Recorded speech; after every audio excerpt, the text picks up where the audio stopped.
Բարև ձեզ սիրելի հայրենակիցներ, մենք շարունակում ենք ավանդույթները և ավանդույթի համաձայն ամեն շաբաթ ես ձեր ուշադրությանն եմ ներկայացնում տվյալ ժամանակաշրջանի համար որոշակի արդիականություն ունեցող մի թեմա, նախապես նախապատրաստվելով դրա ներկայացմանը։ Ուշադրությունը և զգոնությունը այդ թեմայի և դրա շուրջ հետագա զարգացումների վերաբերյալ։ Թեման նվիրված է Հայաստանի և Ադրբեջանի միջև սահմանային Թեման նվիրված է, մենք կապի ընդհատում ունեցանք, կներեք, սահմանային հանձնաժողովի խնդիրներին, մասնավորապես վերջերս սահմանադրական դատարան ներկայացված փաստաթղթին։ Ես կփորձեմ իրականացնել այդ ամենին վերաբերող իրավական, քաղաքական, անվտանգային համալիր վերլուծություն։ Մինչև մեր թեմատիկ զրույցին անցնելը, ես ուզում եմ տեղեկացնել, որ այս պահին մեզ հետ միասին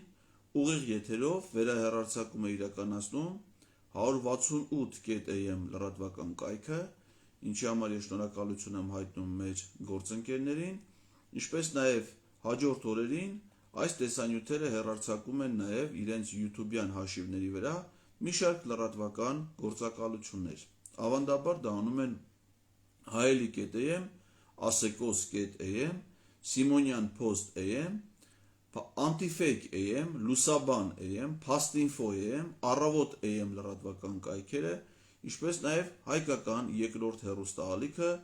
որը պատրաստում է ռեպորտաժներ լրատվական թողարկման համար։ Ես կխնդրեմ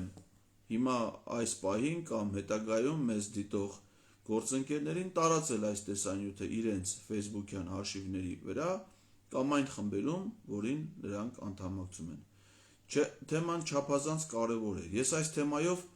մինչ այժմ ունեցել եմ դրան մոտ թեմատիկ զրույցներ, մասնավորապես 2022 թվականի հուլիսի 27-ին անսահման դավաճանություն սահմանային հարցեր թեմայով, 2023 թվականի փետրվարի 15-ին հայրենիքի ճշտված գողն ու չճշտված սահմանները վերնագրով և 2023 թվականի մայիսի 27-ին անկլավներ, իրավական, ռազմական, տնտեսական, քաղաքական, դիվանագիտական ասպեկտներ թեմայով։ Եվ ահա մեր ժամանակի ընթացքում հնչեցրած բոլոր անհանգստությունները եկել, խտացել, ստացել են իրավական ձևակերպում և ուղարկվել են սահմանադրական դատարան, այսինքն հասել են չափազանց վտանգավոր շեմի, և ես կուզեմ, որպեսզի մենք բոլորս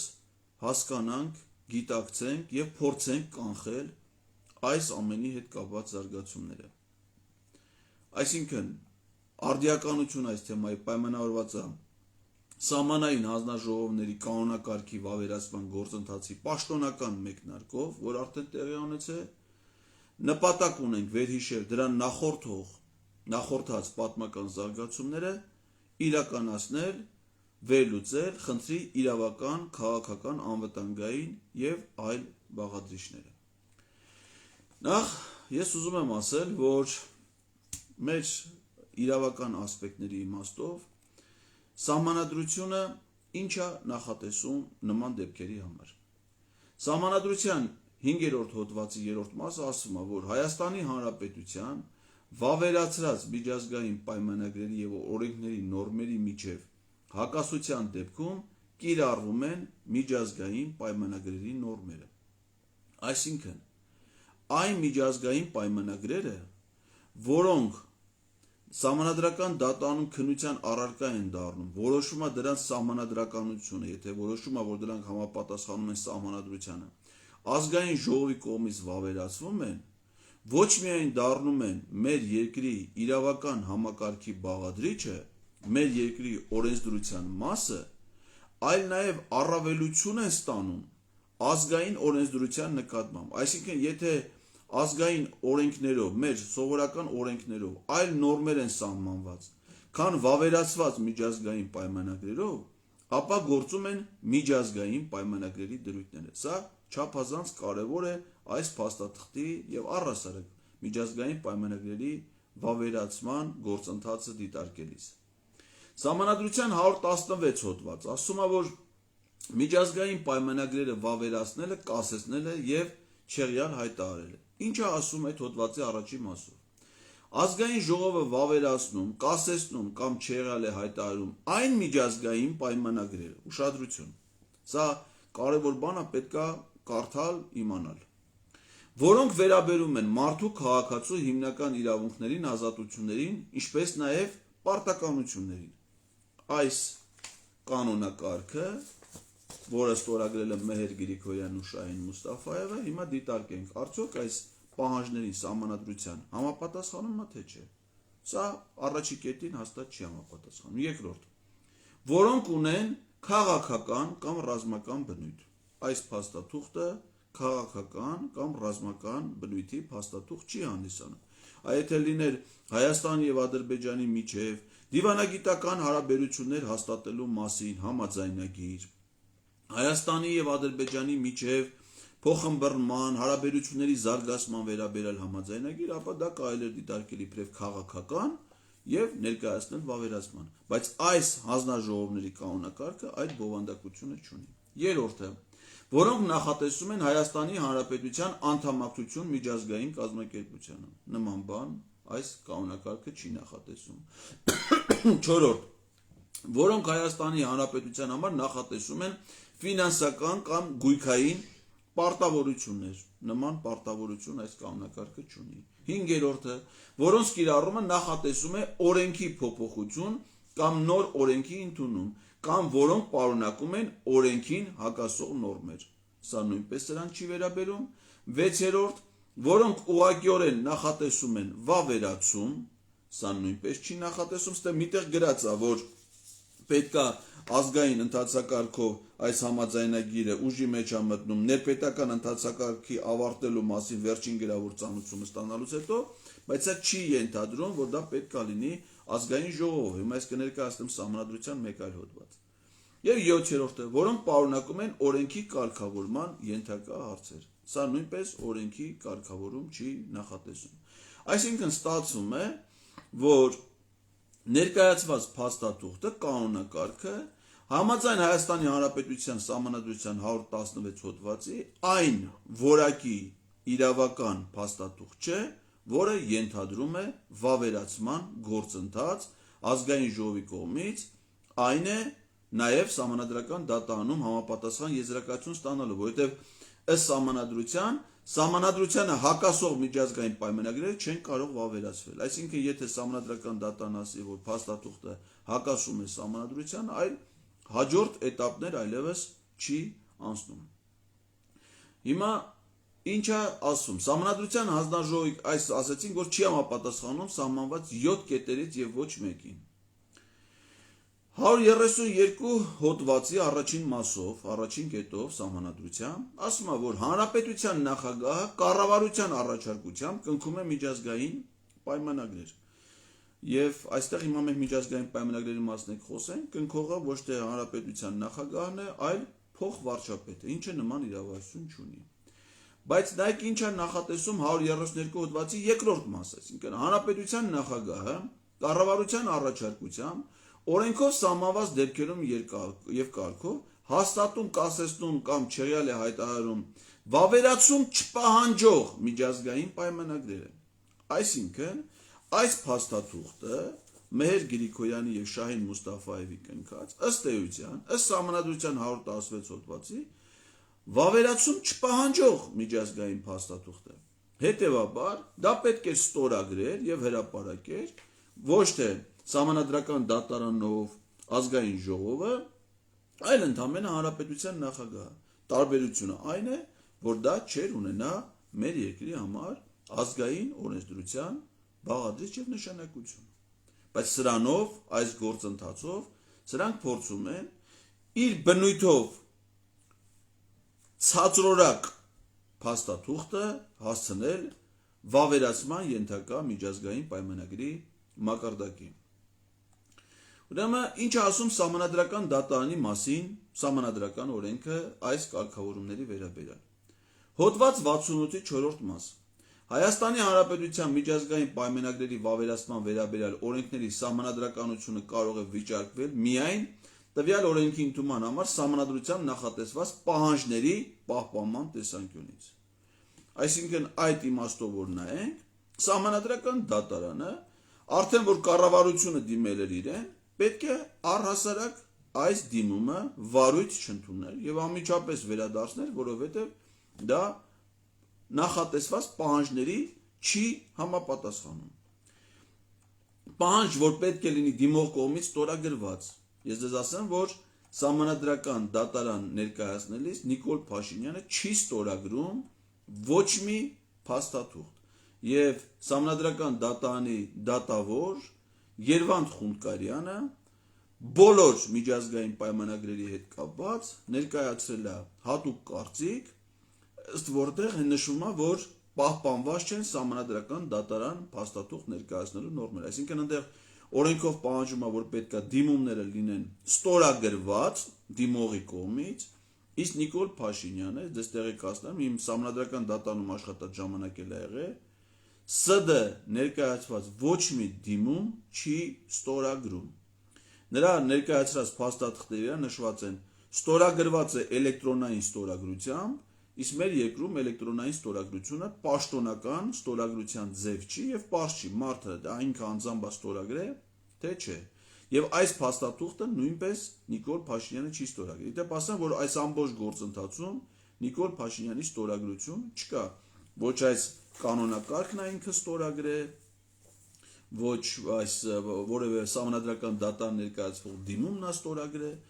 ակնհայտորեն ինքը խուսափում է այս ամենի պատասխանատվության թիրախում թողնելով այլ պաշտոնյաների,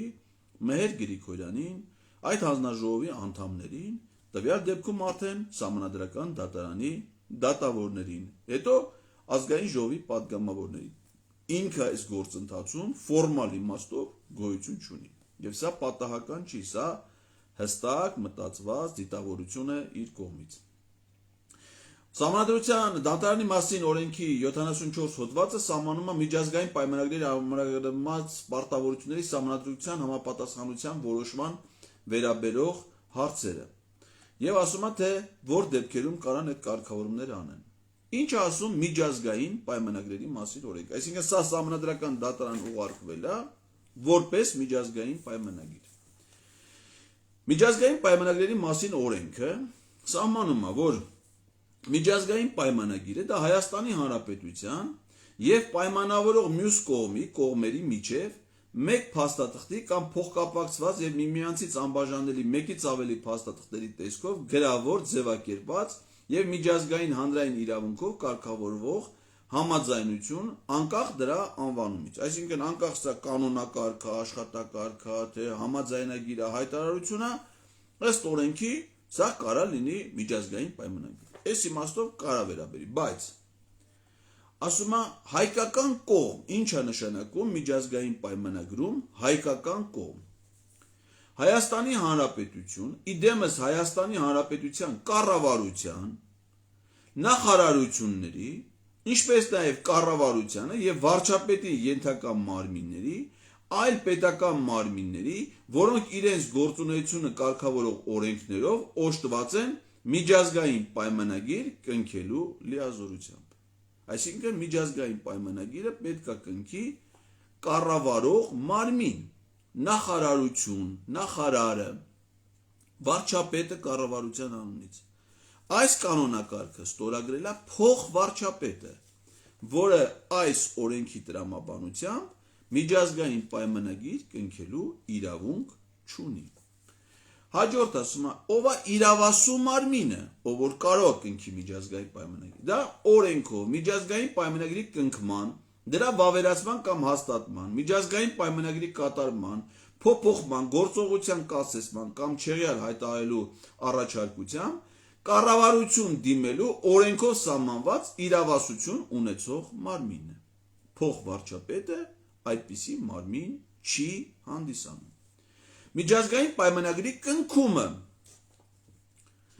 սույն օրենքով սահմանված կարգով միջազգային պայմանագրի նախագծի ներպետական համաձայնեցման, փոխհամաձայնեցման եւ ստորագրման գործընթացը։ Այս փաստաթուղթը, որը ստորագրել է Մեհեր Գրիգորյանը, ներպետական համաձայնեցման գործընթաց չի անցել։ Իսկ ինքը որպես հանձնաժողովի նախագահ եւ Շահին Մուստաֆայևը որպես ադրբեջանական հանձնաժողովի նախագահ ստորագրել են այս փաստաթուղթը։ Ներպետական համաձայնեցում, դրա մաս ամենայն դեպս որևէ հաղորդագրություն, որևէ տեղեկատվություն գոյություն չունի։ Լիազորագիր, ով է լիազորված, ով կարող է ստորագրել։ Միջազգային պայմանագրին առնչվող սույն օրենքով նախատեսված գործողություններ իրականացնելու իրավունք վերապահող պատշաճորեն ձևակերպված փաստաթուղթ։ Մեհեր Գրիգորյանի դեպքում նման լիազորագիր, նման փաստաթուղթ գոյություն չունի։ Եվ այսպես, միջազգային պայմանագրի կնքման առաջարկությունը, ով կարող է առաջարկել։ Միջազգային պայմանագրի կնքման դրան միանալու առաջարկությունը վարչապետին է ներկայացնում իրավասու մարմինը։ Դա պիտի լինի որևէ նախարարություն, արտգործնախարարություն կամ եթե ոլորտային է, ասենք էկոնոմիկայի նախարարությունը, ֆինանսների նախարարությունը, իրավասու մարմինը, այլ ոչ թե փոխվարչապետը, հիմնվելով դրա կնքման նպատակահարմարությունը, հիմնավորելով եւ կցելով Հայաստանի Հանրապետության արտաքին գործերի նախարարության եզրակացությունը միջազգային պայմանագրի կնքման դրա միանալու արտաքին քաղաքական նպատակահարմարության մասին կամ կարգավորման ենթակա հարաբերությունները իրավաբանական պարտադիր ուժ չունեցող միջազգային բնույթի այլ փաստաթղթերով կնքելու նպատակահարմարության մասին։ Այս պայմանագիրը, այս կանոնակարգը նման գործընթաց չի անցել։ Հոդված 5-ը նախատեսում է միջազգային պայմանագրի նախագծի ներպետական համաձայնեցումը, որը չի անցել։ Հոդված 6-ը միջազգային պայմանագրի նախագծի փոխհամաձայնեցումը։ Ու հոդված 8 միջազգային պայմանագրի ստորագրումը, ստորագրման լիազորությունը։ Այս ամբողջ կարգավորումները օրենքը տալիս է։ Մեհեր Գրիգորյանի իրագործած ամբողջ գործընթացը դուրս է միջազգային պայմանագրերի մասին Հայաստանի Հանրապետության օրենքի կարգավորումներից։ Հետևաբար այս ամբողջ գործընթացը ապօրինի է։ Եվ սահմանադրական դատանը, երբ որ գործ ընդունում էր վարույթ, պարտավոր էր նախնական ուսումնասիրության ժամանակ ուսումնասիրել ներկայացված փաստաթղթերը եւ անհրաժեշտ հիմքերի բացակայության դեպքում դրանք պարզապես հետ վերադարձնել, ինչը որ չի իրականացել։ Ինչ ասում պետական սահմանի մասին օրենքը, որովհետև այս հանձնաժողով, այս կանոնակարգը վերաբերվում է պետական սահմանն է։ Ասում է այդ հանձնաժողովները, քանի որ ստեղծված են պետական սահմանի սահմանազատումն իրականացնելու նպատակով։ Հիմա գնում ենք պետական սահմանի մասին օրենք։ Պետական սահմանի մասին ուրեմն օրենքի մի րոպե խախտվեցին մոտ տեղը։ Առաջին հոդվածը ասում է պետական սահմանը որոշում է Հայաստանի Հանրապետության միջազգային պայմանագրերով եւ Հայաստանի Հանրապետության օրենքով։ Այսինքն ոչ թե որոշում է հանձնաժողով ստեղծելու, հանձնաժողովների գործունեության կանոնակարգով, այլ կոնկրետ պետական սահմանի մասին միջազգային պայմանագրով, ինչը որ այս պահին գոյություն չունի։ Այսինքն կառավարությունը պետք է սահմանադրական դատարան ուղարկել ոչ թե հանձնաժողովի կանոնակարգը, որով նրանք պետք է աշխատեն պետական սահմանը տեղորոշելու վերաբերյալ, այլ այդ հանձնաժողովների աշխատանքի արդյունք հանդիսացող միջազգային պայմանագրի նախագիծը, միջազգային պայմանագիրը արդեն կնքված օրենքով սահմանված ընթացակարգերը պահպանելով, ինչը որ չի արվել։ Հոդված 5 պետական սահմանի տեղորոշումն ու փոփոխումը։ Պետական սահմանի տեղորոշումը, փոփոխումը կատարվում է Հայաստանի Հանրապետության միջազգային պայմանագրերով եւ Հայաստանի Հանրապետության օրենքով, ինչը որ գոյություն չունի։ Պետական սահմանի գծանշումը օրենքի հոդված 6-ն է։ Պետական սահմանի տեղանքում գծանշում է պարզ տեսանելի սահմանանշաններով, որոնց ձևերը տեղադրման կարգն ու նկարագիրը սահմանում է Հայաստանի Հանրապետության կառավարությունը, Հայաստանի Հանրապետության միջազգային պայմանագրերին համապատասխան։ Այսինքն պետք է լիներ ի սկզբանե միջազգային պայմանագիր պետական սահմանի մասին, այն վավերացվեր, որից հետո անցներ գծանշմանը։ Սա վերաբերվում է նաև Տավուշի մարզում 2024 թվականին իրականացված գործընթացին, որը նույնպես ամբողջությամբ ապօրինի է եւ չի իրականացվել միջազգային պայմանագրերի մասին օրենքով եւ պետական սահմանի մասին օրենքով սահմանված կարգով։ Հիմա գալիս ենք նորից Մեհեր Գրիգորյանին, այդ փաստաթուղթը ստորագրողին։ Կառավարության կառուցվածքի եւ գործունեության կարգի մասին օրենքը 8-րդ հոդվածում նախատեսում է փոխվարչապետի լիազորությունները, ինչով կարող է զբաղվել փոխվարչապետը։ Եվ այդ լիազորությունների մեջ բացարձակապես նշված չի, որ փոխվարչապետը կարող է ստորագրել միջազգային պայմանագրեր։ Իմիջիայլոց ասեմ, որ միջազգային պայմանագրերի մասին օրենքի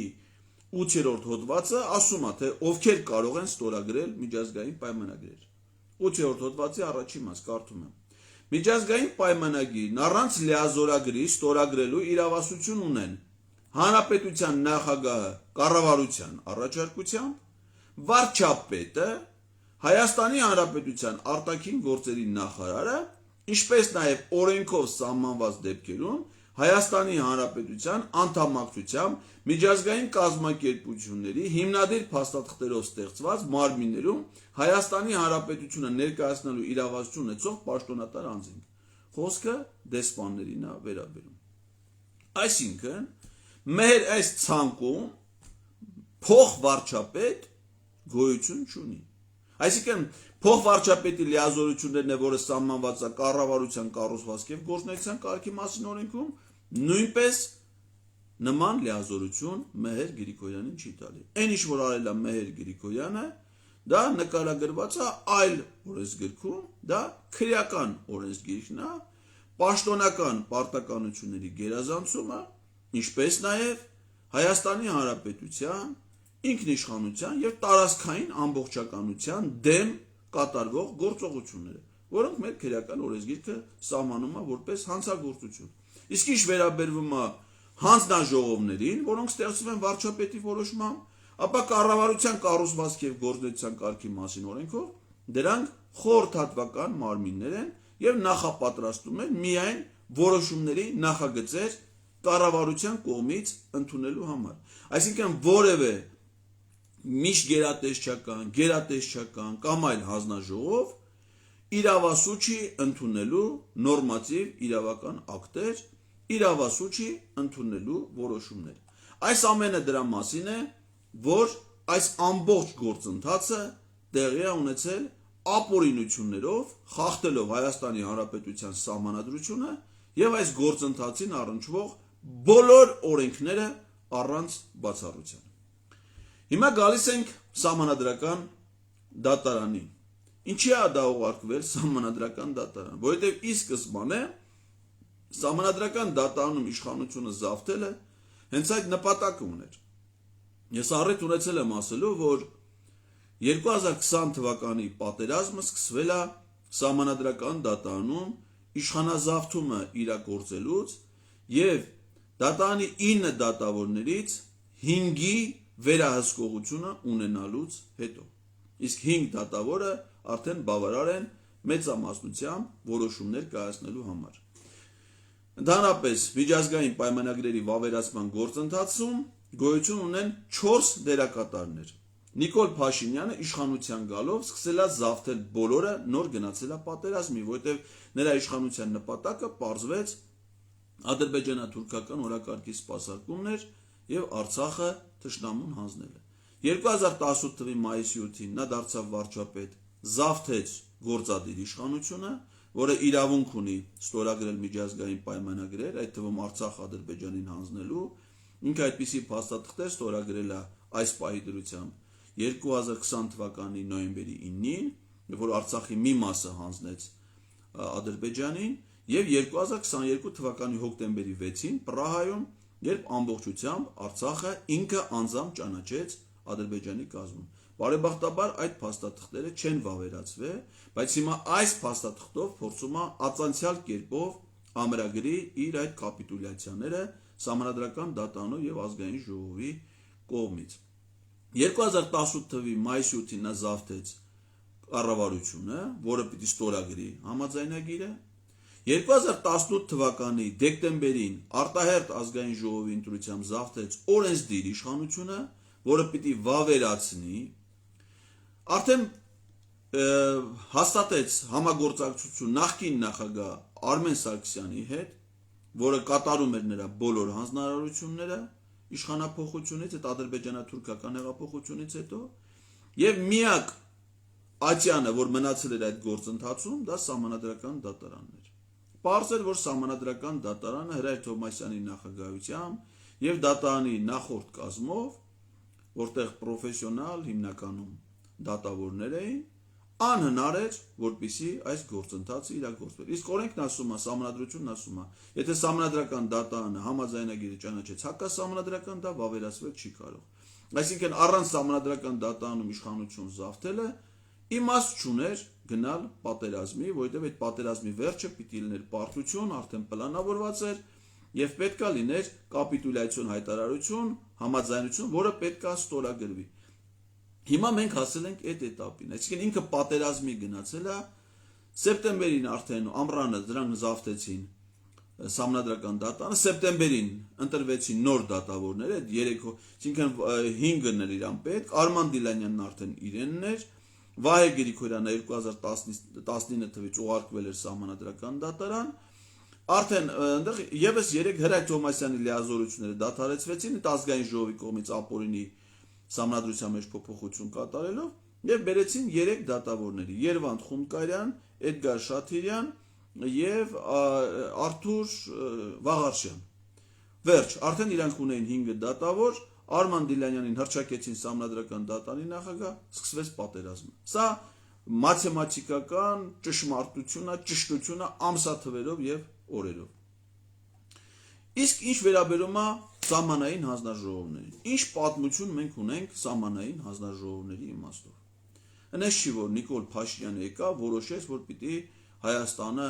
սահմաններ ճշգրտի հարևանների հետ, այդ խնդիր գոյություն ունի եւ այլն։ Այդ խնդիրը մեզ մոտ իրավական ձևակերպում է ստացել դեռևս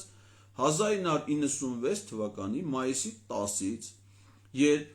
վարչապետի թիվ 272 որոշմամբ ստեղծվել է Հայաստանի Հանրապետության եւ Վրաստանի միջև պետական սահմանի սահմանագծման եւ սահմանազատման հանձնաժողով։ Ինչի միայն Վրաստանի, որովհետեւ Թուրքիայի եւ Իրանի հետ սահմանը ըստ միջազգային պայմանագրերի Հայաստանը ընդունել էր Խորհրդային Միության այդ պետությունների հետ ունեցած սահմանը, որի սահմանի պահպանությունը մինչ օրս իրականացնում է Ռուսաստանի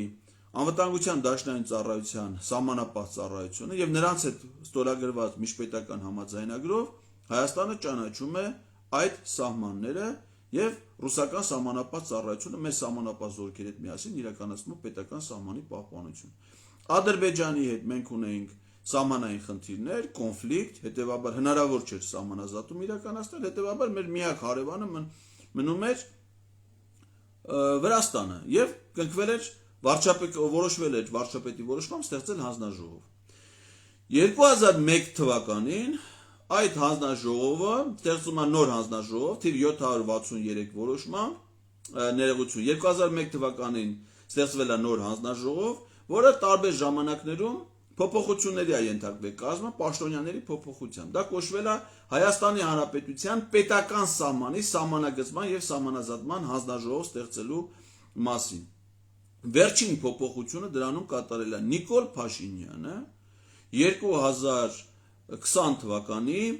ուրեմն նոյեմբերի 16-ին թիվ 763 որոշմամբ։ Հանձնաժողովը ղեկավարել է արտաքին գործերի փոխնախարար Արտակ Ապիտոնյանը։ 2022 թվականի մայիսի 23-ին Նիկոլ Փաշինյանը ստեղծում է այս Մեհեր Գրիգորյանի ստեղծած հանձնաժողովը։ Մայիսի 22-ին նրանք հանդիպել են Իլհամ Ալիևի եւ Շարլ Միշելի հետ Բրյուսելում եւ այդ հանդիպման արդյունքում որոշել են ստեղծել հանձնաժողովներ։ Նիկոլ Փաշինյանը այդ հանձնաժողովը ստեղծվել է մայիսի 23-ին 2022 թվականին թիվ 570A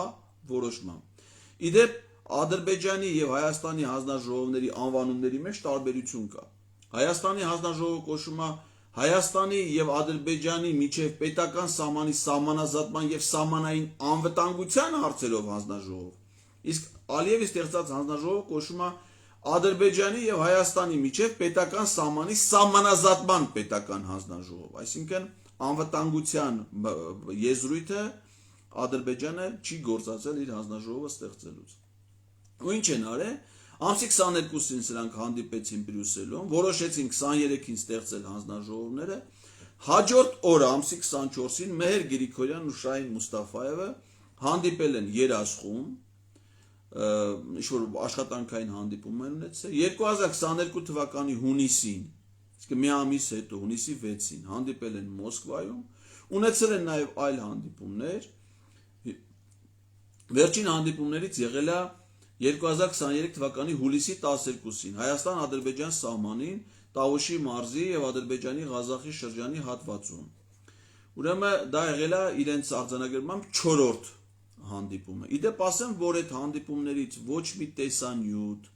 ոչ մի լուսանկար գոյություն չունի։ Ու պարզ չի, հանձնաժողովի ամբողջ կազմով են հանդիպել, թե միայն հանձնաժողովի նախագահները, որովհետեւ այդ հանձնաժողովի կազմում 10-ից ավել մարդ կա։ Ասում եմ, հանձնաժողովների հանդիպում, արդյոք հանձնաժողովի բոլոր անդամներն են եղել այդ հանդիպմանը մասնագից։ Նման տեղեկատվություն չկա։ Իդեպ ասեմ, որ նայեք կառավարության կայքը 3w.gov.am որևէ նիստ Մեհեր Գրիգորյանի գլխավորած հանձնաժողովը Երևանում չի անցկացրել։ Այսինքն, որ չեմ ասում Շահին Մուստաֆայևի այդ հանդիպումը։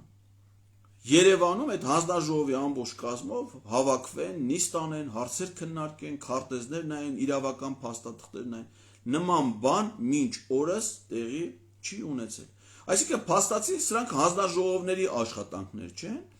այլ Մեհեր Գրիգորյանն ու Շահին Մուստաֆայևը դառել են իրենց ղեկավարների Իլհամ Ալիևի եւ Նիկոլ Փաշինյանի հանձնակատարները, ոնց որ հատուկ հանձնարարություններով դեսպաններ, որոնք երկուսով հանդիպում ու պետական նման կարևորության հարցեր են քննարկում։ Ուրեմն 2022-ից մինչև 2024 թիվ, այսինքն մինչև ապրիլի 19-ի հայտարարությունը, այդ հանձնաժողովները փաստացի ոչ մի քայլ չեն իրագործել։ Երբ որ հոկտեմբերի 6-ի հայտարարությամբ նշված էր, որ պետք է Եվրոպական միության քաղաքացիական դիտորդներ գան Հայաստանում,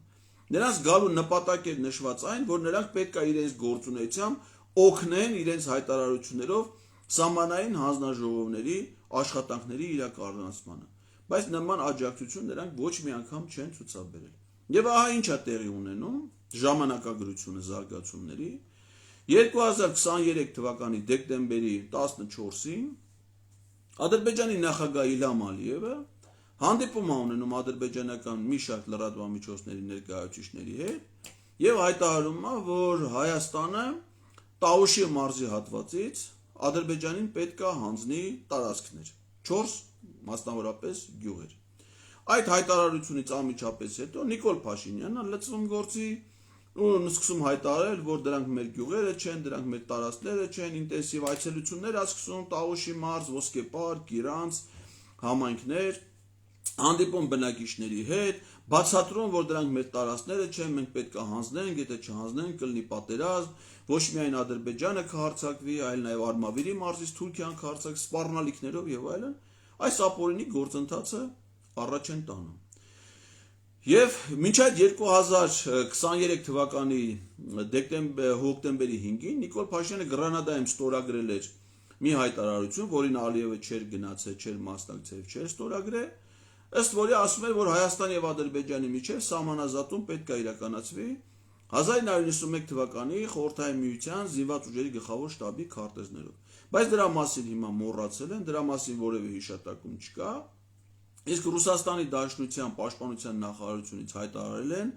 որ ոչ Հայաստանը եւ ոչ Ադրբեջանը իրենց դիմում չի ներկայացրել, իրենց չի դիմել այդ քարտեզները ստանալու խնդրանքով։ Հիմա գանք սահմանային հանձնաժողովի այս կանոնակարգին։ Ուրեմն նախադեպերով որ նայենք, նման հանձնաժողովներ, որոնք վերաբերում են միջկառավարական գործունեությանը, երբեք ազգային ընթացակարգով ներպետական վավերացման գործընթաց չեն անցել։ Երբևէ նման հարց սահմանադրական դատարանը քննության առարկա չի դարձել։ Իսկ միշտ կառավարական հանձնաժողովներ բազմաթիվ են։ Օրինակ, ես իմ դեսպանի աշխատանքի փորձառությունից կարող եմ ասել, որ գոյություն ուներ Հայաստանի եւ Լեհաստանի միջեւ, հիմա էլ գոյություն ունի առևտրատնտեսական համագործակցության միջկառավարական հայ-լեհական միջկառավարական հանձնաժողով։ Այդ հանձնաժողովը հայկական կողմից ղեկավարում է էկոնոմիկայի փոխնախարարը, Լեհաստանի կողմից իրենց փոխնախարարը։ Գրեթե բազմաթիվ չեմ ասում աշխարհի բոլոր, բայց հիմնական երկրների հետ, որոնք Հայաստանը փոխգործակցում է, նման միջկառավարական հանձնաժողովներ գոյություն ունեն։ Օրինակ Ռուսաստանի հետ տնտեսական համագործակցության միջկառավարական հանձնաժողովը ավանդաբար ղեկավարել է վարչապետը հայկական կողմից։ Հիմա փոխվարչապետն է ղեկավարում։ Բայց ասենք օրինակ հայ-ռուսական միջկառավարական հանձնաժողովի կանոնակարգը, կանոնադրությունը, աշխատակարգը երբեք սահմանադրական դատարան չի ուղարկվել, դրա սահմանադրության համապատասխանություն չի քննարկվել ազգային ժողովի, ոչ մի երկրի հետ։ Ես նայեցի սահմանադրական դատարանի կայքը, միակ նման փաստաթուղթը, որ գտնվեց, չգիտեմ ինչի ժամանակին դա արվել է, դա Հնդկաստանի հետ միջկառավարական տենց է կոչվում, Հայաստանի Հանրապետության կառավարության եւ Հնդկաստանի Հանրապետության կառավարության միջև առևտրական, տնտեսական, գիտական, տեխնոլոգիական, կրթական եւ մշակութային բնագավառներում համագործակցության միջկառավարական հանձնաժողովի ստեղծման մասին համաձայնագրում ամրագրված պարտավորությունների Հայաստանի Հանրապետության սահմանադրության համապատասխանության հարցը որոշելու մասին։ Դա եղել է 2001 թվականի նոյեմբերի 16-ին։ Իդեպ ասեմ, որ այդ համաձայնագրում հղում է արվում 1995 թվականի դեկտեմբերի 14-ին Նյու Դելիում ստորագրված բարեկամության եւ համագործակցության մասին պայմանագրին։ Այսինքն համաձայնագրի ստորագրման հիմքը հանդիսացել է Հայաստանի Հանրապետության եւ Հնդկաստանի Հանրապետության միջև դեռևս 95 թվականին կնքված համաձայնագիր։ Հիմա Ադրբեջանի հետ Հայաստանը որևէ համաձայնագիր մինչ այդ չի կնքել, եւ սա նաեւ աննախադեպ է այն իմաստով, որ Հայաստանի եւ Ադրբեջանի միջև դիվանագիտական հարաբերություններ հաստատված չեն։ Այսինքն, եթե երկրների միջև դիվանագիտական հարաբերություններ չկան, նրանց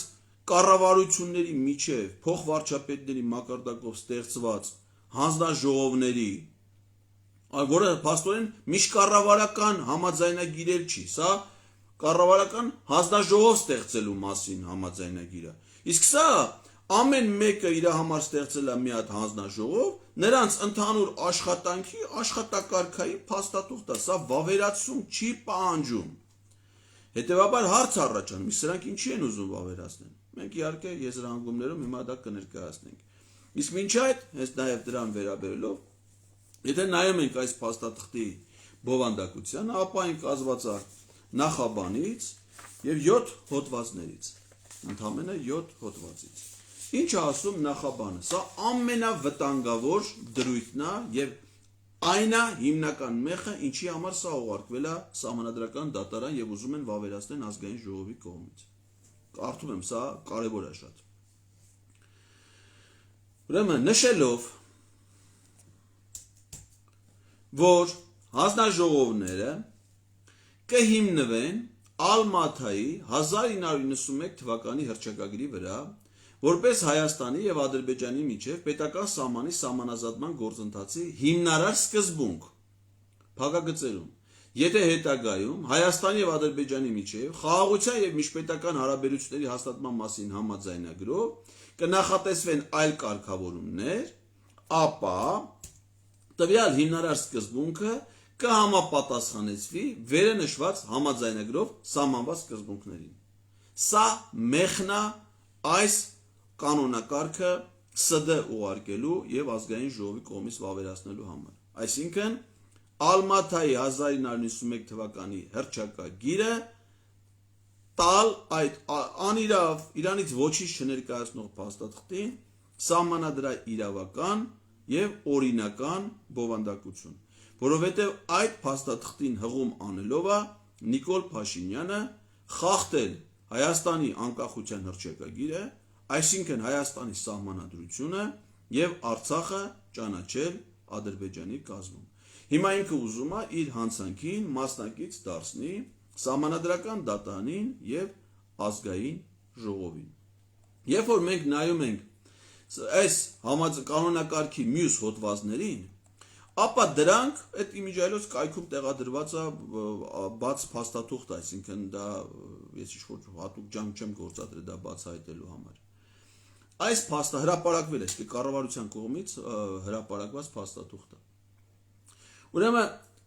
ամբողջը տեխնիկական բնույթ է։ Ինչ քարտեզներ պիտի նայեն, հանձնաժողովներ պիտի ստեղծեն, փորձագիտական խմբեր կարող են ստեղծել, տեղագրում կարող են իրականացնել, դրոնով նկարահանում անել, տիեզերքից նկարահանումներ իրականացնել, այսինքն ինչ-որ տեխնիկական կարգեր մշակել, սահմանների անցման, քարտեզների հաստատման, բացարձակ տեխնիկական փաստաթուղթ է, որը մեր սահմանադրական նորմերի հետ որևէ առնչություն չունի։ Բայց մի կարևոր դիտարկում Սահմանազատման գործընթացում հանձնաժողովներն օգտագործում են սա հոդված 2-ն է։ Բոլոր վերաբերելի քարտեզագրական փաստաթղթերը, ինչպես նաև բոլոր նմանատիպ նորմատիվ իրավական եւ իրավաբանորեն հիմնավորված այլ փաստաթղթերը։ Ինչն է այստեղ կարևոր։ Ոչ մի հստակ քարտեզի հղում չկա։ Այն ինչ որ ասում է Ալմաթայի 91 թվականի հռչակագիր, ընդեղ էլ քարտեզ գոյություն չունի, դա շատ դեկլարատիվ փաստաթուղթ է, հեսա դրա մասին կխոսեմ։ Այսինքն հանձնաժողովներն աշխատում են որևէ քարտեզի բացակայության պայմաններում։ Իսկ ինչ վերաբերում է քարտեզագրական փաստաթղթերի, ինչպես նաև նորմատիվ իրավական, իրավաբանորեն հիմնավորված այլ փաստաթղթերի, այդպիսի փաստաթղթեր ըստ էության բացի դրանից, որ գոյություն չունեն, այլ գոյություն ունենալ չեն կարող, որովհետև Հայաստանի անկախության հռչակագրով Հայաստանը հայկական ԽՍՀ իրավահաջորդ չի հանդիսանում։ Այսինքն, եթե հայկական ԽՍՀ մինիստրների սովետը որևէ որոշում է կայացրել,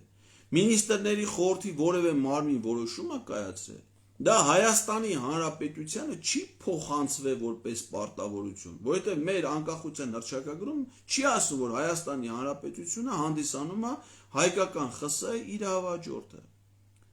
Առավել եւս Ադրբեջանը, այսինքն Ադրբեջանը ոչ միայն չի ասում, որ ինքը ադրբեջանական ԽՍՀ իրավահաջորդը չի, այլ հակառակը ինքը ասում է, որ ինքը 18-ից 20 թվի Ադրբեջանի իրավահաջորդն է։ Իսկ ադրբեջանական ԽՍՀ-ն ըստ Ադրբեջանի սահմանադրական ակտի ապօրինի կազմավորումը։ Այսինքն Ադրբեջանի հիմիկվա հանրապետությունը ադրբեջանական ԽՍՀ-ի ընդունած իրան վերաբերելի ոչ մի փաստաթուղթ չի կարող համարել որպես իրավաբանական ուժ ունեցող փաստաթուղթ։ Հետևաբար, եթե այստեղ հղում է արվում իրավաբանորեն հիմնավորված փաստաթղթերի, դա ադրբեջանական ԽՍՀ-ի, հայկական ԽՍՀ-ին չի վերաբերում։ Ադրբեջանի պարագայում դա կարա վերաբերի իրենց մուսաֆաթական Ադրբեջանի դեմոկրատական հանրապետությանը 18-ից 20 թվերի։ Իսկ Նիկոլ Փաշինյանը այս համաձայնագիր, այս կանոնակարգը ՍԴ ուղարկելուց հետո ասում է, որ Ադրբեջանի սահմանադրությամբ Ադրբեջանին են պատկանում Վայոց ձորի մարզն ամբողջությամբ, Սյունիքի մարզն ամբողջությամբ, Արարատի, Գեղարքունիքի, Տավուշի, Լոռու, Շիրակի մարզերի առանձին հատվածներ։ Պարզա սրա իրավական հետևանքները ըստ իրենց քաղաքական հայտարարությունների մինչև ուր կարող են գնալ ու հասնել։ Սրա վտանգները չափազանց մեծ է։ Եվ օրը հոդված 5 Մյուս հոդվածների շատ չեմ բանում, որովհետև տեխնիկական, ֆինանսական ինչ-որ հարցեր են։ Սահմանազատման աշխատանքները հանձնաժողովներն իրականացնում են սահմանագծի առանձին համաձայնեցված հատվածներով, հատվածամասերով, որտեղ ոչ մի հստակություն չկա։ Այսինքն Ադրբեջանն ասել է, ես հիմա այս հատվածն եմ ուզում, ոնց որ ասենք ուզում էր Տավուշը։ Ինչի էր ուզում Տավուշը։ Հարցը չի առաջանում։ Որտեղ ունի ստրատեգիական շահեր։ Մինչև Տավուշ ուզելը, քանի Լաչինի Միչանսկը Ադրբեջանը չէր զավթել, իրենք սահմանազատում էին պահանջում Սյունիքի մարզի տեղ գյուղի տարածքում, որտեղից սկսում էր Լաչինի Միչանսկը։ Ինչի համար, որպեսզի ասեն, դուք ընդունեցիք, որ այստեղ Հայաստանի սահմանն ավարտվում է։ Այնտեղ Հակարի կամրջից տեղադրեին հսկի սահմանային անցակետ։ Բայց քանի որ իրենք այդ հաջողությունը ունեցան մինչև այս գործընթացը, հիմա այդ մասին իրանք չեն խոսում։ Եկան Տաուշ, ինչի, որովհետև Տաուշում մենք ունեինք մեծ ամրաշինական ուրեմն կառույցներ, կահավորված ամուր բնագիծ, գերիշխող դիրքեր, եւ իրանք ընդամենը դրան նկատմամբ իշխանություն են ուզել եւ ունեցել են դա։ Հիմա մյուսը վերաբերել է մյուս հատվածներին։ Այս համաձայնագրի մեջ թաքնված են նաեւ անկլավները, որոնց մասին Նիկոլ Փաշինյանը արդեն խոսել է իր հայտարարություններով, եւ եթե հիմա որևէ քարտեզի հղում չանելով, առանձին հատվածները առանձին քննարկման առարկա դարձնելու պահանջներով ակնհայտորեն այս համաձայնագրի վավերացման թիրախում հայտնվելու են Տաուշի մարզի եւ Արարատի մարզի այն տարածքները, որոնք նկատմամբ Ադրբեջանը ունի հավակնություններ, իսկ դրանք ունեն ոչ մի կարևոր նշանակություն կենսական իմաստով Ադրբեջանի համար, բայց ստրատեգիական նշանակություն Հայաստանի համար, որովհետև դրանցով են անցնում Հայաստանը Իրանին կապող, խոսքը Տիգրան մասին է, միջպետական ճանապարհը, իսկ Տավուշի մարզի այդ տարածքներով անցնում են Հայաստանը Վրաստանին կապող միջպետական ճանապարհը։ Այսինքն այդ տարածքների նկատմամբ վերահսկողությամբ Ադրբեջանը Հայաստանը պահելու է տոտալ շրջափակման մեջ։ Հայաստան ունենալու է ընդամենը երկու հարևան պետություն՝ Թուրքիա եւ Ադրբեջան։ Պարզավոր այդ պարագայում էլ Հայաստանի գոյությանը մնալու է ընդամենը մի քանի ամիս ժամանակ։ Հենց որ առաջի հայացքից ընդամենը կանոնակարգ հիշեցնող հանձնաժողովների կանոնակարգ հիշեցնող այս փաստաթուղթը սահմանադրական դատարան ուղարկելու եւ վավերացման գործընթացի տանելով իր մեջ պարունակում է այս վտանգները։ Հոդված 7 աշխատակ այդ կանոնակարգի։ Սույն կանոնակարգ ուժի մեջ է մտնում Հայաստանի Հանրապետության եւ Ադրբեջանի Հանրապետության կողմից դրա ուժի մեջ մտնելու համար անհրաժեշտ բոլոր ներպետական ընթացակարգերն ավարտելու մասին վերջին գրավոր ծանուցումը ստանալու օրը եւ գործում է մինչեւ սահմանազատման աշխատանքների ամբողջական ավարտը։ Ինչ է սա նշանակում։ Մենք հիմա այս պահին ունենք տեղեկություն, որ կառավարությունը, այս ամսաթվերով կասեմ, հավանություն է տվել այս փաստաթղթին եւ ուղարկել է ՍԴ-ն ընդունել է վարույթ եւ պիտի սեպտեմբերի 24-ին նշանակված է դատական նիստ արդեն պետք է կայացվի որոշում ընդամենը 2 շաբաթ ժամկետում, ինչը որ քիչ է լինում ՍԴ-ի պատմության մեջ, մի դեպք կա, որ 4 օրում են միջազգային համաձայնագիրին եզրակացություն տվել, դա եղել է Եվրոպական միության քաղաքակրթական դիտորդական առաքելության համաձայնագրին 3 ամիս ժամանակ է նախատեսում սահմանադրական դատանի մասին օրենքը միջազգային պայմանագրերը քննելու եւ դրանց վերաբերյալ որոշում կայացնելու համար 3 ամիս սահմանադրական դատարանը որոշում է կայացրել, որ գործ ընդունի վարույթ, հերիք չի որ դա չպիտի ընդունել միանգամից հետ վերադարձներ, ընդամենը 14 օրվա ժամկետում։ Եվ այստեղ Հայաստանում է դա գնում օրենքի միջազգային պայմանագրի օրենքի ուժով վավերացման գործընթաց, բայց մենք որևէ տեղեկություն չունենք, թե ինչ է կատարվում Ադրբեջանում։ Արդյոք Ադրբեջանում նույնպես ուղարկել են սահմանադրական դատարան, արդյոք այնտեղ պատրաստվում են դա վավերացնել Միլի Մեջլիսի միջոցով։ Ես տպավորություն ունեմ, սա պետք է ճշտել, այս պահին ադրբեջանական կայքերը մեր մոտից չի բացում, ես փորձեցի Ադրբեջանի սահմանադրական դատարանի կայքից տեսնել այնտեղ իրանք ստացել են արդյոք դիմում իրենց կառավարությունից թե ոչ, սա հնարավոր է իհարկե ճշտել, բայց շատ մեծ հավանականություն կա, որ Ադրբեջանը այդ ճանապարհով չի գնա, եւ ոնց որ մեր սահմանադրությամբ բան նախատեսած, որ նախագահը կարող է ստորագրի եւ հրապարակի այն միջազգային պայմանագրերը, որոնք ազգային ընթացակարգով վավերացում չեն նախատեսում, իսկ մեր սահմանադրությամբ այս փաստաթուղթը նման վավերացում չի նախատեսում, հնարավոր է, որ Հայաստանում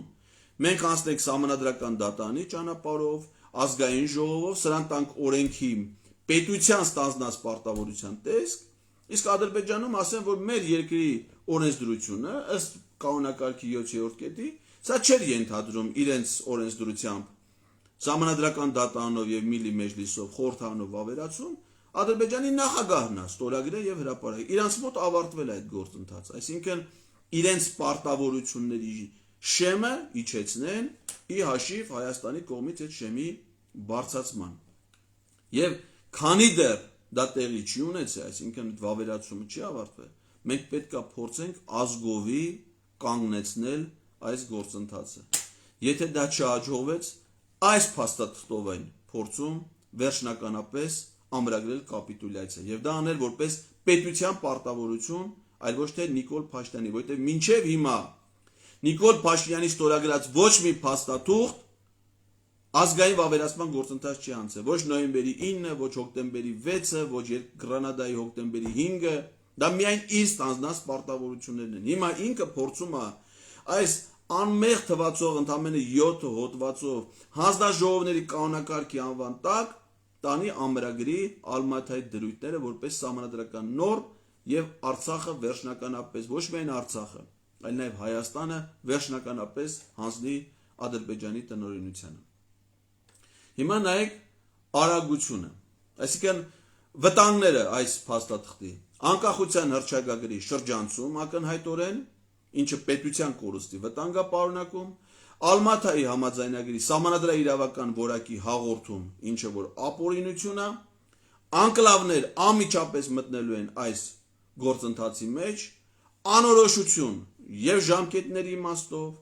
եւ սահմանազատման գործընթացի իմաստով, եւ տարածքների իմաստով, որտեղ բացարձակ անորոշություն եւ որևէ երաշխիքի բացակայություն։ Այսինքն այստեղ գրած չի, որ քանի այս գործընթացը տեղի է ունենում, բացառվում է ռազմական որևէ գործողություն, որևէ միջամտություն, սահմանային միջադեպ։ Այս բաները այստեղ ոչ միտեղ գրած չի։ Այսինքն այն որ Կիրանցում հիմա տարել են միան մետաղական շիֆերներ են դրել, դա չի նշանակում, որ ցանկացած պահի Ադրբեջանի կոմանդո հատուկ նշանակության զորամիավորումը, որ այնտեղ նստած է, չի կարա դա քացով խփի ջարդի, դա ինձ թվում է քացով խփելուց էլ կջարդվի։ Չեմ ասում տանկ, չեմ ասում զրահապատ մեքենա, դրոն, որ դրա վերևով է գալու։ Քացով խփեն, ջարդեն, մտնեն, ասենք որտեղ է գրած, որ եթե այդ շիֆերը դրած է, ուրեմն այդ շիֆերը ջարդել չի կարելի։ Այտենց փաստաթուղթ ոչ միտեղ չկա, ստեղ էլ չկա դրա մասին գրած։ Այսինքն սա ոչ մի երաշխիք չի ստեղծում, հակառակը նոր վտանգներ է միայն բերում։ Հիմա բերում ենք ժամանակագրությունը իրադարձությունների զարգացման։ 2023 թվականի դեկտեմբեր մինչև այդ որևէ խոսակցություն, Տավուշի մարզը, Հայաստանի այդ տարածքները, Կիրանցը, Ոսկեպատ, ոչ մի խոսակցություն, ոչ մի ժամանակ, ոչ 18 թվին, ոչ 20 թվին, ոչ 21 թվին չի եղել։ 23 թվի դեկտեմբեր Իլհամ Ալիևի հայտարարություն Բաքվից, որ այդ տարածքները պետք է անցնեն ադրբեջանական պատկանելության։ 24 թվի ուստեղ մեկնարկեց գործընթացը Նիկոլ Փաշինյանի հայտարարությունները։ 24 թվի ապրիլի 19-ին արտգործնախարարությունը հրապարակեց Մեհեր Գրիգորյանի եւ Շահին Մուստաֆայևի հայտարարությունը, որ իրենք պատրաստ են այդ 4 գյուղերը հանձնեն Ադրբեջանին եւ անցնեն սահմանային հանձնաժողովի կանոնակարգի մշակմանը։ Գրել են, որ կանոնակարգը ինչի մասին որ մենք խոսում ենք, պետք է լինի հուլիսի 1-ին։ Հուլիսի 1-ին այդ կանոնակարգը չեղավ։ Հուլիսի 2-ին նախատեսված էր Ռուբեն Ռուբինյանի եւ Սերդար Քլեչի հանդիպումը Մարգարայում, դա էլ չեղավ, հետաձգվեց, մինչեւ եկավ հուլիսի վերջ, մինչև այս կանոնակարգի ստորագրումը։ Ուրեմն այս կանոնակարգի մասին հայտարարվել է, որ ստորագրվել է օգոստոսի 30-ին, իդեպ ասեմ, նայեք, էսի հիմա կարող եմ ցույցել տալ, չգիտեմ ինչքանով կերև է։ Ուրեմն այստեղ գրած է, որ 30/08 2024 թվական, բայց 30-ին որ նայեք, ակնհայտ տերևում է, որ սկզբից գրած է եղել 10, հետո այդ 10-ը սարքել են 30, այսինքն նախնական տարբերակ է եղել ամսի 10-ում, հետո 10-ին դա չեն ստորագրել են 30-ին, էսի ակնհայտ է։ 30-ին երբ որ սա հայտարարվում է, որ ստորագրվել է, ամսի 31-ին Նիկոլ Փաշինյանը հրավիրում է մամուլի ասուլիս։ Երբ որ մինչ այդ մամուլի ասուլիս նախատեսված չէր, ամսի 31-ը շաբաթ օր էր։ Լրագրողը չկար, ընդամենը 20 լրագրող է մասնակցել, որից 17-ն է հարց տվել, 13-ը իշխանական լրատվամիջոցների ներկայացուցիչներ, այսինքն ընդամենը առիթ է օգտագործել սրա մասին խոսելու։ Սեպտեմբերի 1-ին, այսինքն այդ ասուլիսի հաջորդ օրը, Ադրբեջանում տեղի ունեցան ազգային ժողովի իրենց միլիմեջլիսի խորհրդարանի արտահերթ ընտրություններ։ Այսինքն տեսեք գործընթացի տրամաբանական կապերը։ 2024 թվականի սեպտեմբերի 5-ին կառավարության որոշմամբ,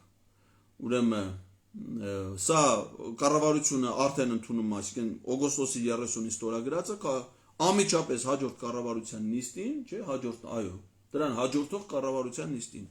կառավարությունը հավանություն է տալիս այս օրինագծին, արդեն որպես օրենքի նախագիծ, ուղարկում է սահմանադրական դատարան,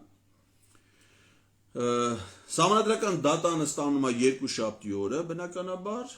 սեպտեմբերի 9-ին, սեպտեմբերի 10-ին աշխատակարգային որոշումը, այսինքն սա դա երբ որ գործը ստանում է, դա պրակտիկան է, էլի։ Սահմանադրական դատարանի նախագահը տալիս է դատավորներից մեկին, աշխատակազմը նախ ուսումնասիրում փաստաթղթերը, եթե չի համապատասխանում, հետ ենք վերադարձնում, ստետես բան չի եղել, դատավորներից մեկը նախնական նայում է եւ ասում է, սա քննության առարկա է, թե չէ, շատ ռեկորդային արագություն, 9-ին ստացել են, 10-ին աշխատակարգային որոշում են կայացրել, գործը վարույթ ընդունելու վերաբերյալ, եւ գործի դատաքննության ժամկետը նշանակվել 14 օր հետո 2024 թվականի սեպտեմբերի 24-ին, երբ որ օրենքը իրենց համար նախատեսում է 3 ամիս ժամանակ, ընդ որում անհրաժեշտության դեպքում սահմանադրական դատարանը կարող է աշխատակարգային որոշմամբ ժամկետ երկարացնել։ Հիմնավորումներ ունենալ, այսինքն այս ամբողջ հիմքերը պետքա նայեն, չէ՞ սրան։ Այսինքն ինչ է սա նշանակում, որ խնդիր չունեն, որոշումը արդեն կարելի է համարել իրանց պարագայում կայացված, մնում է մենք դրա դեմը առնենք։ Այդպես եղել է օրինակ բանի հետ կապված, եվրոպական ասեցի դիտորդական առաքելության։ Դիմումը ստանալուց հետո 4 օր հետո սահմանադրական դատարանը որոշում է կայացրել։ Սա ռեկորդ է ՍԴ-ի պատմության մեջ։ Ընդ որում այդ նույն օրը ստացել են եւս 2 այլ միջազգային պայմանագիր։ Դրանց որոշման ընդունման ժամկետը դրել են 2 ամիս հետո, իսկ Եվրոպական միության դիտորդական առաքելության վերաբերյալ որոշումը կայացրել 4 օր հետո։ Այսինքն ակնհայտ է, չէ՞, որ էսի քաղաքական մոտիվները, որ սա ՍԴ-ն այլևս դարել է ՔՊ-ի քաղաքական իրավական գրասենյակ։ Կայացում են քաղաքական որոշումներ, դե սահմանադրական արդարադատություն այլևս չի իրականացվում։ Հակառակ օրինակ վերաբերում էր Հռոմի ստատուտին։ Մինչև սպասեցին, որ ամսի 24-ին, ապրիլի 19-ին միջազգային քրեական դատարանը Պուտինին ձերբակալելու որոշումը կայացրեց, ամսի 24-ին սահմանադրական դատարանը Հռոմի ստատուտը համարեց սահմանադրությանը համապատասխանող, երբ որ 2004 թվականի որոշում են կայացրել ՍԴ-ում, որ դա հենց այդ նույն փաստաթուղթը հակասում է Հայաստանի սահմանադրությանը։ Դեպ ասեմ, որ այս գրասենյակը ՔՊ-ական, որը կոչվում է սահմանադրական դատարան, միայն ՔՊ-ական չի, ես վաղուց եմ դա պահում իմ ուշադրության կենտրոնում, սահմանադրական դատարան են այցելում բազմաթիվ երկրների դեսպաններ, ինչի իրավասություններից դուրս է եւ դեսպանների, եւ սահմանադրական դատարանի, նրանց այդ որևէ շփումները, իսկ Արման Դիլանյանը, սահմանադրական դատարանի նախագահի պաշտոնում ինքնահռչակված անձը, բազմաթիվ հանդիպումներ ա ունեցել Հայաստանում օտարերկրյա պետությունների դեսպանների հետ, վերջին շրջանում հատկապես ակտիվ են արևմտյան պետությունների, ՆԱՏՕ-ի անդամ պետությունների դեսպանների, մասնավորապես Միացյալ Նահանգների դեսպանների շփումները, Միացյալ Նահանգների պատվիրակությունների այցելությունների սահմանադրական դատարան, իսկ դրանց ձեռք բերված պայմանավորվածությունների արդյունքում վերջերս սահմանադրական դատարանից պատվիրակությունը մեկնել Միացյալ Նահանգներ ճանաչողական այցի։ Եվ այս ամենի համադրությունը կարծում եմ ամբողջացնում է որոշումների ընդունման պատկերը, որը գոյություն ունի սահմանադրական դատարանում։ Հիմա երբ որ գործը հասել է սահմանադրական դատարան, նա այստեղ էլ շատ կարևոր բան կա։ Որպես կանոն դատարանում գործին որպես զեկուցող դատավոր նշանակվում է մեկ դատավոր, որը պիտի նախապատրաստի գործը դատաքննության լսումների։ Բացառիկ դեպքեր կան, հաշվի առնելով գործի կարևորությունը եւ այլն, երբ որ դա մի քանի դատավոր են նախապատրաստում։ Միջազգային պայմանագրերի իմաստով, որովհետեւ տենց մեծ կարևորություն բան մի դատավոր է նախապատրաստում նյութը։ Այս գործով Արման Դիլանյանը որոշել է, որ գործով եւ սահմանադրական դատարանի աշխատակարգային որոշմամբ 3 դատավոր պետքա ներգրավեն այս գործը դատաքննության նախապատրաստելուն։ 3 դատավոր, դες բան միջազգային պայմանագրերի պատմության մեջ չի եղել։ Իսկ այդ ովքեր են այդ դատավորները։ Վահե Գրիգորյան, Սահմանադրական դատարանի փոխնախագահ Նիկոլ Փաշինյանի փաստաբան, քաղաքական գործիչ, ՍԴ-ա գործողվել 2019-ին ՍԴ-ն քանդելու նպատակով դատավոր դառնալու իրավունք չուներ, այդ մասի ես բազմաթիվ անգամ եմ խոսել, փաստացի ղեկավարում է Սահմանադրական դատարանը, իսկ վերջերս ներկայացվել է Մարդու իրավունքների Եվրոպական դատարանում որպես Հայաստանը ներկայացնող դատավորի թեկնածու։ Մի քանի օրից Եվրոպայի խորհրդի խորհրդարանական վեաժողով աշնանային նստաշրջանում պետք է անդրադառնա այդ հարցին, ընտրի դատավոր։ Դա ինչ է նշանակում, դրա համար Վահե Գրիգորյանը չդարձավ Սահմանադրական դատարանի նախագահ, որտեղ միեդում դատավոր լինել նշանակում անձեռնմխելիություն Եվրոպայի խորհրդի ոչ տարածքում, իսկ ինքը մեծ հանցանքներ է գործել եւ դրանով փորձում ազատվել պատժից միեդի դատավորի անձեռնմխելիությունից օգտվելով եւ իհարկե մոտավորապես 16000 եվրո ամսական աշխատավարձ պլյուս փոխհատուցումներ բնակարանի ընտանիքի անդամների եւ այլն։ Այսինքն իրական վարձատրություն մինչև հիմա մեր պետության եւ ժողովրդի հանդեպ գործած իր հանցանքների համար։ Այս գործով զեկուցող սա կլինի հավանաբար Վահե Գրիգորյանի վերջին զեկույցը որպես դատավոր։ Մինչ այդ նա եղել է Հռոմի ստատուտի հարցով զեկուցող դատավոր։ Հաջորդը, ում որ մակագրվել է այս գործը, Սահմանադրական դատարանի վերջերս ընտրված դատավոր Դավիթ Խաչատուրյան։ Դավիթ Խաչատուրյանը հակակոռուպցիոն կոմիտեի նախագահ Սասուն Խաչատրյանի եղբայրն է։ Նա աշխատել է մինչև Սահմանադրական դատարան գալը տարբեր միջազգային կազմակերպություններում, այդ թվում Միացյալ Նահանգների դեսպանատանը եւ պետքարտուղարությունում։ 2021 թվականի հունվարի 22-ին նա այն դեպ դատարանի դատավոր ընտրվեց, երբ որ դատավորների ընդհանուր ժողովը մինչ այդ Դավիթ Բալայանին էր դատավոր ներկայացրել ՍԴ դատավորի թեկնածու, ազգային ժողովը ՔՊ-ն նրան չընտրեց Սահմանադրական դատարանի դատավոր առանց որևէ հիմնավորման, ուղղակի գնացին դեմ քվեարկեցին, որից հետո ներկայացվեց Սասուն Խաչատրյանի եղբայրը, այս Դավիթ Խաչատուրյանը, մեկը Խաչատրյանը, մեկը Խաչատուրյան դրանց ընտանիքում։ Սա էլ ադրբեջանա-թուրքական հեղափոխությունից հետո 2021 թվականի հունվարի 22-ին ազգային ժողովի կողմից ընտրվել էր բարձրագույն դատական խորհրդի անդամ, 21 թիվ, չէ, իր ժամկետում պիտի պաշտոնավար էր, բայց չէ։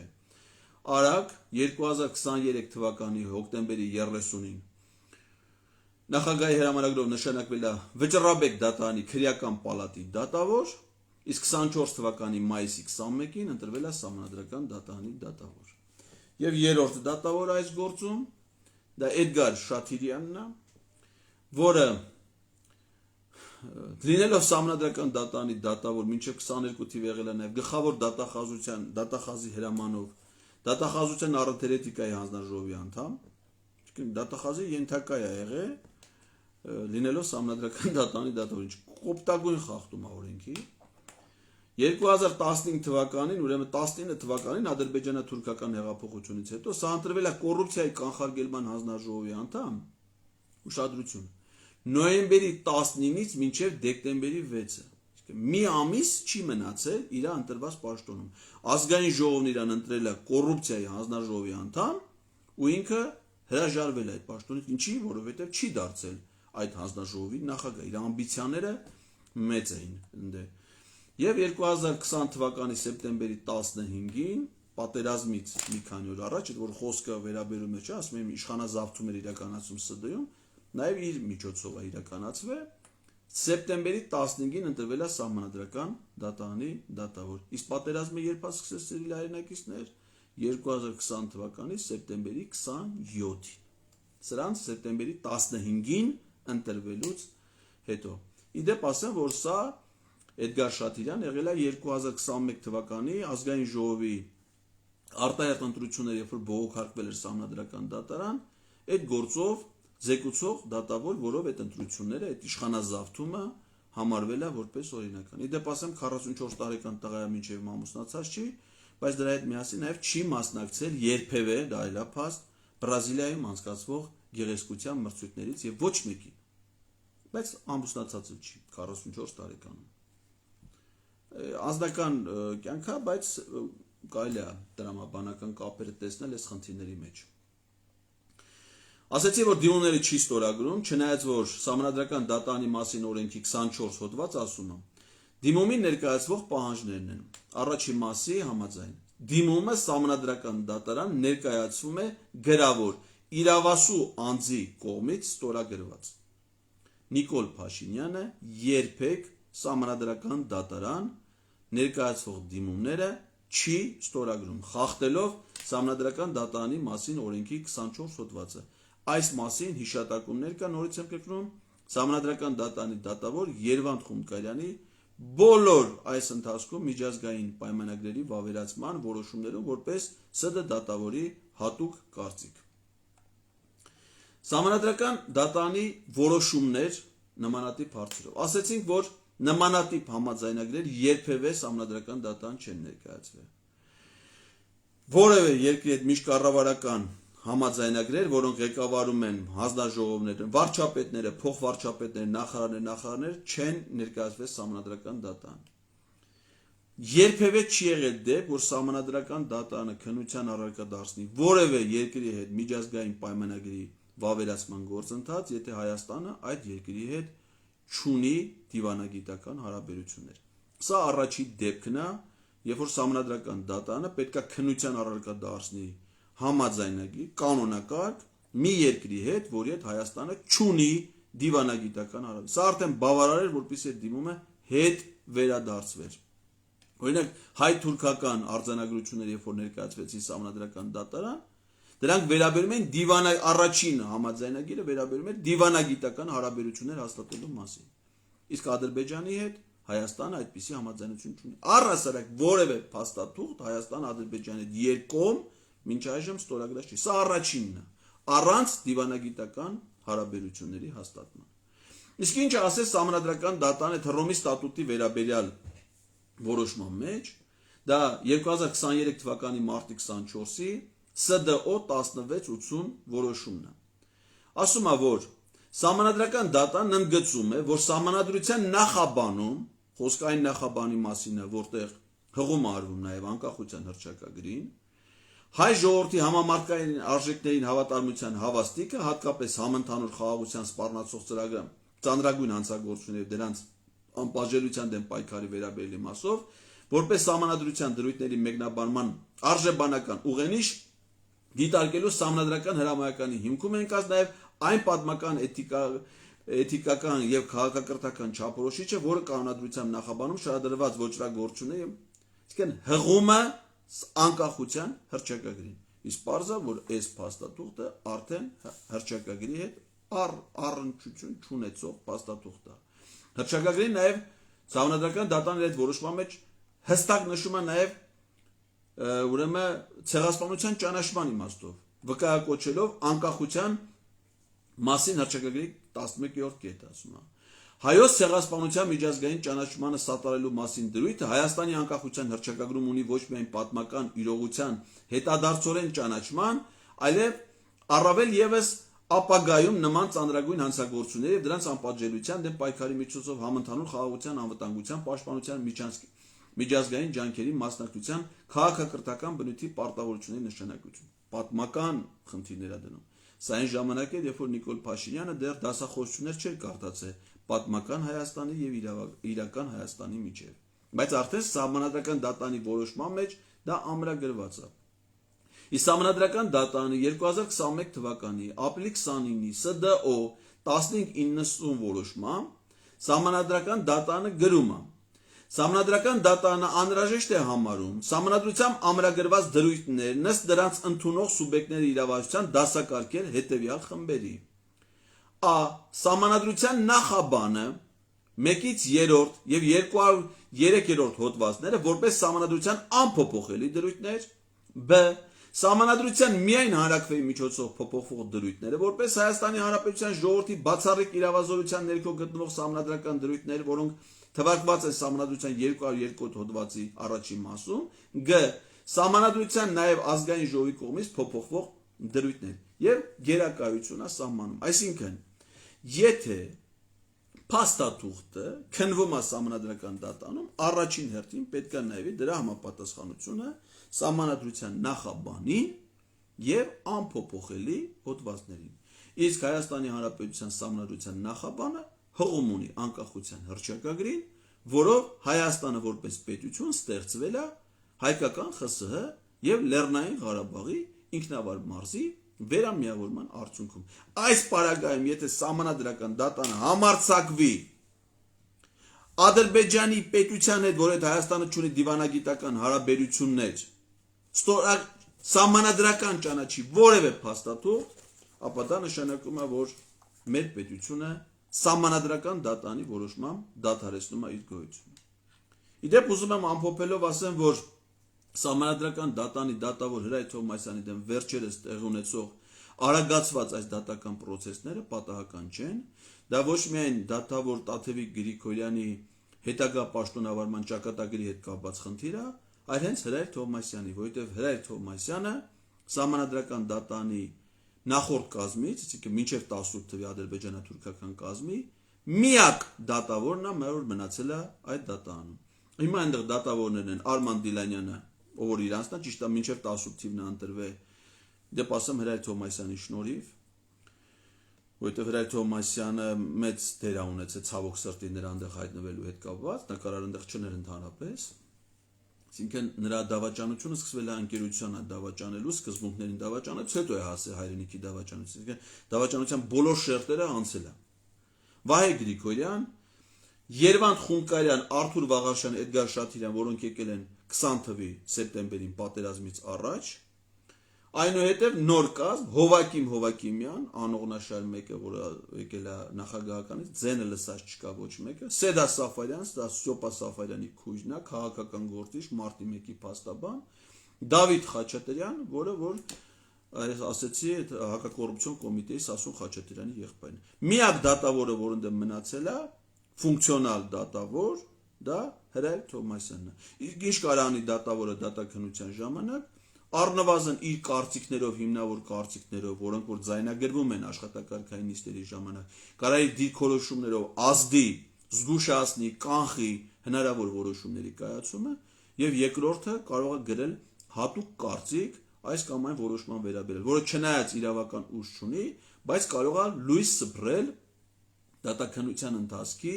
եւ իրավական այլ ասպեկտների վրա։ Եվ հիմա ինչա պետք անել այս ընթացքում, իհարկե չեն ասել մինչև սեպտեմբերի 14-ը, ինչքան էլ որ արագացված դատաքննություն իրականացնեն, այնուամենայնիվ այս արշավը Հրայր Թովմասյանի դեմ պատահական չի եւ ուղիղ կապ ունի այս գործընթացների հետ։ Իսկ ինչ են արել սահմանադրական դատարանին, քաշել են այս պատասխանատվության մեջ, ամիս 2 միլիոն դրամ աշխատավարձ են ստանում մոտարապես այդ դատավորները, գրեթե ծանրաբեռվածություն չունեն, ամիսներով նիստեր չեն անում, նայեք իրանց աշխատակարգային նիստերի հիմնական նիստերը, ամիսներով այո, նիստեր չեն անում, ամբողջ տարվա ընթացքում, ասենք 2023 թվականին սահմանադրական դատարանից չեմ սխալվում, կայացրել է 9 որոշում ընդամենը, այսինքն ամիսը մի որոշում նույնիսկ չեն կայացնում ըստ էության, այդ միջազգային պայմանագրերը դե դրանք այտենց որոշում համարելը մի քիչ դժվար է, էլի արագ կարգով առանձնապես բան չկան դնալու, եթե իհարկե նման լուրջ նման դեպքեր չի, ասենք երկիրը կործանելու, ասենք այլ պետության հետ այդ միջազգային պայման դրա պարտավորությունները սահմանադրության համապատասխան արագ ընթացող հարց։ Փաստացի չեն աշխատում, 2 միլիոն դրամ ամսեկան մոտարապես թոշակ են ստանում, ինչով սրանք փորձում են ներքաշել սահմանադրական դատարանի հանցանքի մեջ։ Ամփոփելով, սահմանադրական դատարանը ի սկզբանե զավթվել է հենց այս նպատակների համար, Արցախը թշնամուն հանձնելու եւ նրա փաստաթղթերը վավերացնելու համար։ Իսկ այս կանոնակարգ կոչվածը դա առաջի փաստաթուղթն է, որ հողում անելով Ալմաթայի գոյություն չունեցող հռչակագրին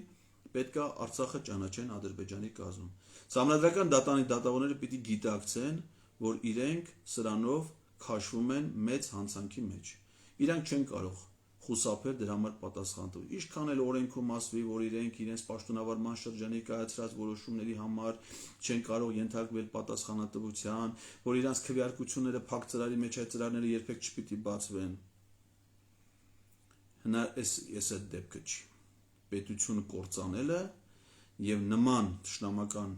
օրակարգ սպասարկելը, սրա այդ օրենքների հետ միասին կա նաեւ քրեական օրենսգիրք։ Քննիչի որոշումներ։ Քննիչը ունի իր իրավասությունների շրջանակները, որոշ շրջանակներում կարող է ցանկացած որոշում կայացնել։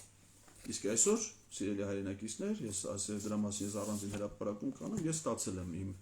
իրավագետի մագիստրոսի կարմիր դիպլոմը։ Էսի հենց ես չեմ ստացել։ Ես դի գործնական նշանակություն ունենալու է եւ սահմանադրական դատարանի հիմիկված դատավորները թող իմանան, որ ես այսօր արդեն գլխավոր դատախազ դառնալու իրավունք ունեմ։ քննիչ դառնալու իրավունք նույնպես ունեմ։ Այդ իրանց համար է, ոչ միայն։ Դա հայրենիքը թշնամուն հանձնողների դավաճանների համար է։ Եվ իրանք պիտի իմանան, որ իրանք այդ պատասխանատվությունից երբեք խուսափել չեն կարող։ Հիմնական նպատակը այս որոշումը սահմանադրական դատարան ուղարկելու դա Ալմաթայի հռչակագրի օրինականացումն է, դրան սահմանադրաիրավական իմաստ հաղորդելը,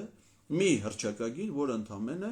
անկախ պետությունների համագործակցություն ստեղծելու կազմակերպությանը միանալու, դա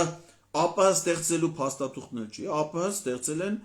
Ռուսաստան, Բելարուս, Ուկրաինա պետությունները։ Ալմաթայի հռչակագրով այլ պետություններ միացել են այդ կազմակերպությանը։ Դա ոչ պետության անկախության, ոչ սահմանների, ոչ մի բանի հետ կապ չունի։ Ընդ որում Հայաստանը այդ Ալմաթայի հռչակագիրը վավերացրել է Գերագույն խորհուրդը վերապահումները վերաբերել է սահմանային խնդիրներին։ Ադրբեջանի Գերագույն խորհուրդը Ադրբեջանին այդ հռչակագրի միանալուց մեկ օր առաջ որոշում է կայացրել, որով արգելել է երկրի նախագահին ստորագրել այդ հռչակագիրը, իսկ ստորագրելուց հետո չի վավերացրել Ալմաթայի հռչակագիրը Գերագույն խորհրդում։ Այսինքն սա Ադրբեջանի օրենսդրության մեջ առհասարակ գոյություն չունեցող փաստաթուղթ է։ Հիմա դրան փորձում են ոչ թե Ադրբեջանը սա չի տանի իր վավերացման ընթացակարգերով, ստիպելու են Հայաստանը ստորագրի վավերացնել, ասի դուք դա արել եք, իրանք կարող է իրանք մոտ չվավերացնել։ Ասեն եմ, ես պետք չի։ Իրանց պետք չի, որ այս փաստաթուղթը վավերացվի, այդ հանձնաժողովները աշխատեն։ Իրանց մի բան է պետք, որ Հայաստանի սահմանադրական դատարանն ասի Ալմաթայի հռչակագիրը դա Հայաստանի սահմանադրության համապատասխանող փաստաթուղթ է։ Մենակ սրա համար է այս ամեն ինչը արվում։ Ես եթե սահմանադրական դատարանում չգիտեմ դրա մասին, թող իրանք իմանան, որ այս երկրում իրանցից բացի ուրիշ իրավաբաններ կան, եւ այդ ուրիշ իրավաբանները գիտեն դրա մասին։ Իդեպ ասեմ, որ այս փաստաթղթի ստորագրումն էլ է լեգիտիմության լուրջ դեֆիցիտ ունի, ոչ մի տեղ չի հայտարարվել, թե երբ է ստորագրվել։ Ամիսը գելել են օգոստոսի 30-ին։ Օգոստոսի 30-ին, եթե չեմ սխալվում, Մեհեր Գրիգորյանը արտասահմաններում էր։ Ասում են, ստիղի ստորագրել են, դիվանագիտական խողովակներով ուղարկել են Ադրբեջանն էլ է ստորագրել։ Դիվանագիտական խողովակը էդի 3/4 կամ պոլդույմ խողովակը չի, ոչ էլ ռետինե խողովակն է, շլանգը չի։ Դիվանագիտական խողովակը դիվանագիտական ներկայացությունների միջոցով փոխանցվող տեղեկատվությունն է։ Եթե Հայաստանը Ադրբեջանում չունի դեսպանություն, եթե Ադրբեջանը Հայաստանում չունի դեսպանություն, այս գործընթացն էլ առանց միջնորդների է եղել։ Ես ուզում եմ հասկանամ, այդ ինչ խողովակներով է դա փոխանցվել։ Կասկածելի իր բնույթով ստորագրման գործընթացով։